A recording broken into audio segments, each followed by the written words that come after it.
చెప్పండి సార్, పిలిచారంట. అసలు నేనేం జరిగింది? మీ ఫ్లాట్కి వచ్చా, ఒక 2-3 పెగ్గులు తాగా, ఆ తర్వాత ఏమైంది? నిన్న మస్తు మస్తు విషయాలు జరిగినాయి లేదు సార్. ఏం జరిగింది కృష్ణ? అసలు ఇలాంటి పనులు చేయడానికి ఇంకో ఫోన్ పెట్టుకోవచ్చు కదా. అంటే బయటికి ఒక అఫీషియల్ ఫోన్గా, లోపల చేయడానికి ఇంకో ఫోను వాడితే బాగుంటుంది సార్.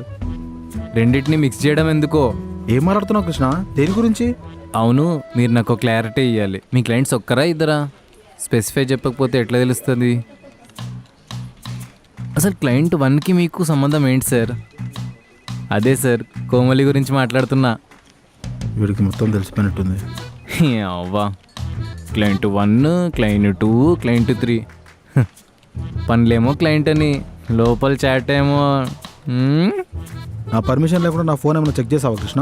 మీరే కదా సార్ నా ఫోన్ కాల్ కట్ చేయమని చెప్పి మీ ఫోన్ నా చేతిలో పట్టింది. కానీ నేను కాల్ కట్ చేయలే, లిఫ్ట్ చేశా. ఇప్పుడు దాంట్లో ఉన్న డేటా మొత్తం నా ఫోన్లోకి వేసుకున్నా. ఇదంతా ఒక మంచి పీపీటీ ప్రెజెంటేషన్ చేసి మీ వైఫ్కి గిఫ్ట్ ఇద్దాం అనుకుంటున్నా. ఏమంటారు? ఇంకా అవసరం లేదు Krishna, I will fire you. అబ్బా, అయితే వీడియో ప్రెజెంటేషన్ ఇస్తారా మీ వైఫ్కి? చాలా వీడియోస్ ఉన్నాయి నా దగ్గర. సరే, ఇప్పుడు నీకేం కావాలి?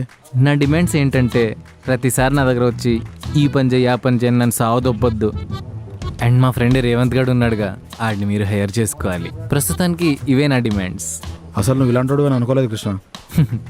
మీరే సార్ నా ఇన్స్పిరేషన్. You nasty fellow.